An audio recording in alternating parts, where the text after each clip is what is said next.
Good day, everyone. I am James Edmond V. Divino, and my report is all about the naturalist philosophy of Jean-Jacques Rousseau. So, naturalism, it is a philosophical doctrine which holds the belief that matter is the ultimate reality. Naniniwala po ang naturalist that the material world is the only real world and ang nag-govern dito ay ang natural laws. Ang mga naturalists, they interpret the material world as it focuses on explanations na galing sa laws of nature rather than employing supernatural or spiritual explanation. So, si Jean-Jacques Rousseau po ay isang strong supporter ng naturalism, especially sa education. Naniniwala kasi siya na ang mga tao ay naturally good and ang society with its rules often corrupt children. So because of that, naniniwala siya na ang education dapat inaalaw ang mga bata na mag-grow naturally.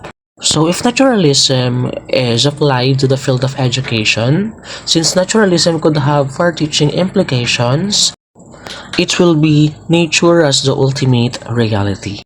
So what does it mean?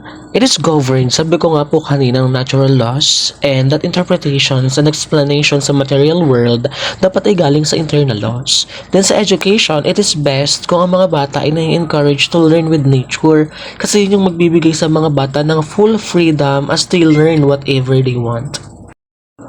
So the main aim of education from the point of naturalism is the perfect natural development of the learners. Natural education ang mag-enhance ng self-expression on the part of the learner as well as magpe-prepare sa kanila to be proactive in the future struggles in life. So what are the roles of teacher in naturalism? The first one is to facilitate the learning process. We as a teacher, we should create good learning situations so that ang mga learners will have the opportunity na matuto naturally by themselves. Malaki po kasi ang naitutulong nun sa mismong bata. Like for example, we guide to discover and not directly teaching. What does it mean? When they are curious about why objects float or sink, kumuha tayo ng basin of water, then objects, then hayaan natin silang mag-experiment at mag-observe. In that way, facilitator lang tayo, pero tutulungan natin silang matuto ng sila lamang. The second one is that we also need to behave in such a way that we are sympathetic and affectionate towards our students. Dito po, we must pose ourselves as a friends to our students. So we don't need to terrorize them actually just to learn and get disciplined. And to do them, we need to take time to understand the needs, the capabilities, the capacities, the interests, and of course, yung desire ng ating mga estudyante. What could be the possible method of teaching in naturalism? So this is the methods and the curriculum of naturalism when it comes to education. Most naturalists believe that the methods of teachings are, the first one, learning by doing method. So, it is learning by experience or activity method. So, ini-ensure po nito ang active involvement ng mga students sa teaching and learning process. It also promotes self-government and self-effort sa part ng ating mga students. So, in short, dito po, students learn by themselves. So next is the observation method. In here, students observe their surrounding like environment, people, and things. Dito po, nag-start na ang mga bata ay nagdo-draw ng learning insights nila based doon sa observation. One of the example po nito ay instead na turuan ng mga bata about insects through a textbook or discussion, dali natin sila sa garden. And hayaan natin silang obserbahan ng mga insects doon sa garden gaya ng ants and butterflies. Then, pwede po tayong magtanong sa kanila kung ano yung mga nanonotice nila. The third one is the playway method. Play is considered a natural and important way for children to learn. Ang mga bata, they learn naturally kapag naglalaro sila or gumagawa ng task through play activities. Like for example, to teach them how to count or proper ways of counting, hayaan natin silang maglaro ng shop game wherein ang stones at mga leaves or mga dahon ng pera. So dito, hindi sila mapapressure matutunan ng basic numbers and calculations. And as a teacher, you just need to observe them. Hayaan mo yung learning ay mag-occur sa kanila naturally. Next is self-education. Children are encouraged to learn independently, developing curiosity and responsibility. Dito po, ang learners, they gain knowledge sa pamamagitan ng sariling efforts and experiences nila rather than direct teaching. For example, si teacher ay nag-provide ng different materials gaya ng plants, magnifying glasses, and charts during outdoor activity, and i-allow ni teacher ang mga bata na mag-explore freely. So, sila, mapipili nila ang want nila i-observe and matuto in their own pace. Tayo, we just need to guide them lang when needed. And the last is freedom and discipline by nature. So in here, instead of punishment, children learn consequences naturally. For example, ay ang learning carefully after getting hurt. So ang mga bata, they are given the freedom to act. Ang discipline ay manggagaling sa natural consequences rather than punishment. For example, if a child refuses na magsuot ng raincoat during outdoor activity, the teacher should not scold the child. After getting wet and uncomfortable, ma-realize ng mga bata ang importance ng pagiging prepared. So through this natural consequence, the child will learn self-discipline and responsibility.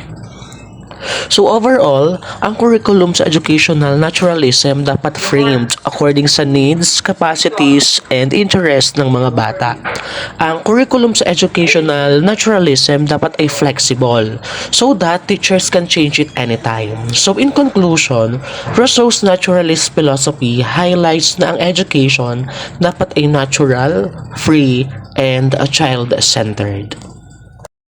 My second subtopic is the analytic philosophy of education. So, analytic philosophy is a branch of philosophy that focuses on clarifying ideas, concepts, and the language we use rather than building broad theoretical systems. So, in education, it examines the meaning of terms like learning, teaching, discipline, and education, just to ensure that they are clearly understood and logically consistent.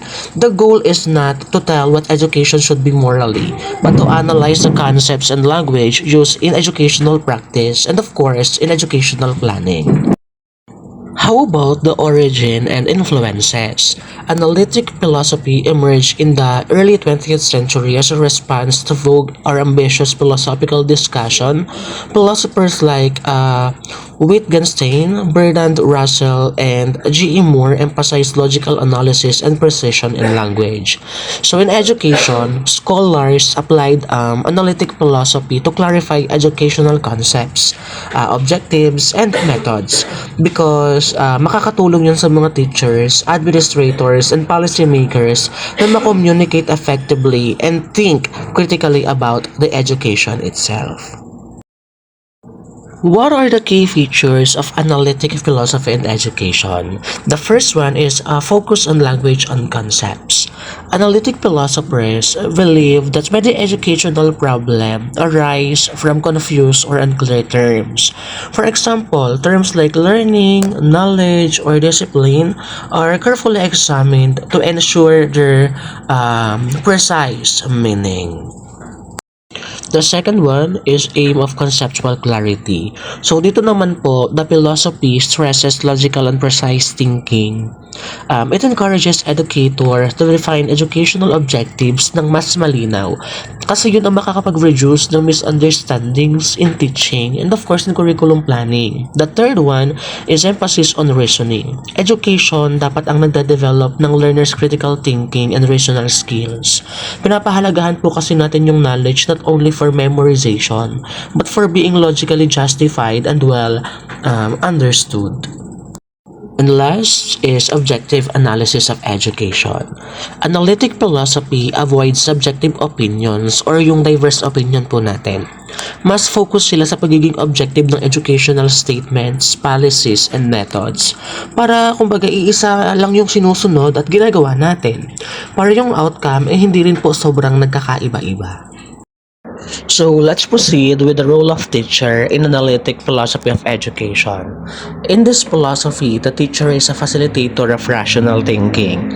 So instead of simply giving knowledge, ang teacher tinutulungan ng students na mag-analyze ng mga concepts or simply asking questions and justify answers. Kasi ang teacher dapat ang nag-encourage ng discussion, nag-ask ng questions, dahil yun ang magiging guide ng mga learners to think clearly and of course to think critically. Next is the role of the learner in analytic philosophy of education. Students are expected to be active thinkers. So what does it mean? Sila ang nag-e-examine ng ideas, nag-a-analyze ng statements, and solve problems through reason and logic. Learning is seen as an intellectual process na kung saan ang learners ay magda-develop ng clarity ng kanilang thought rather than passive receiving information. So let's talk about what could be the strengths of the analytic philosophy of education. First, it promotes clear and precise thinking in education. It means that it focuses on clarifying concepts, language, and reasoning na ginagawa during discussion.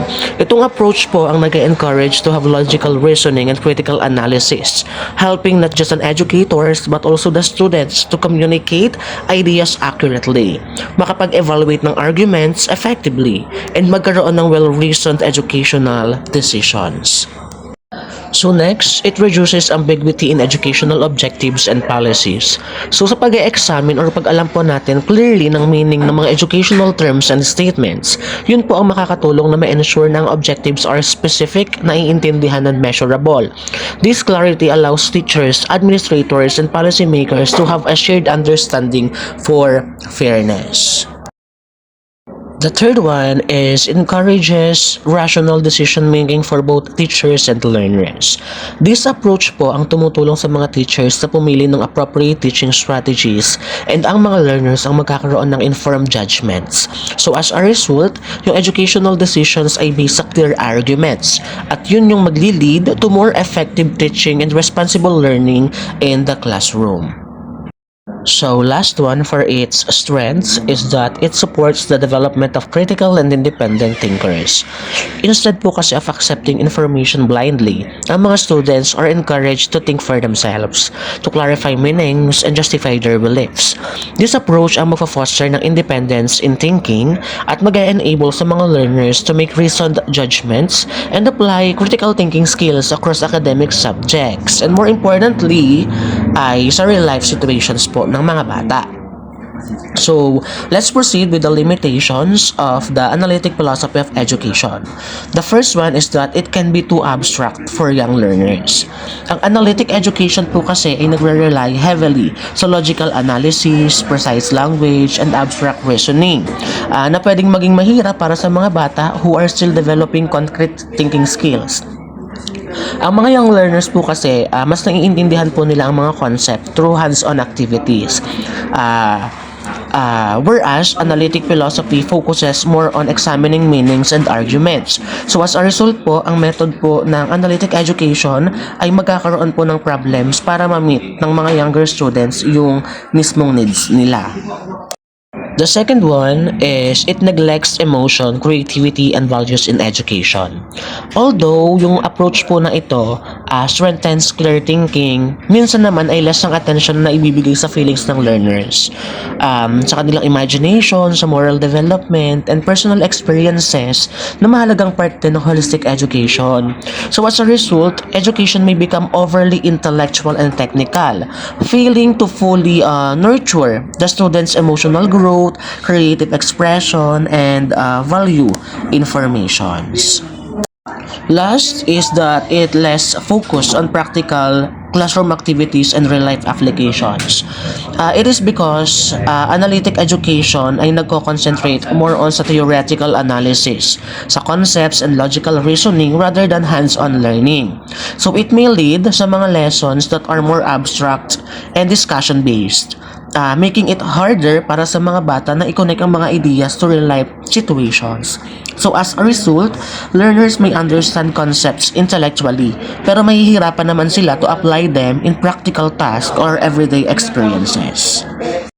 So it's still relevant today, especially in developing critical thinking and reasoning skills, teacher training and professional development, writing clear educational policies, and research and evaluation in education. How about its conclusion? So overall, analytic philosophy of education emphasizes clarity, precision, and logic in both teaching and learning. It values conceptual understanding over memorization, encourages critical thinking, and helps create a rational, structured, and well-analyzed approach to education. While it may lack attention to creativity and emotions, its focus on reasoning makes it a powerful tool for thoughtful and effective education. So that would be all for my report, and I hope you'll learn something, and thank you.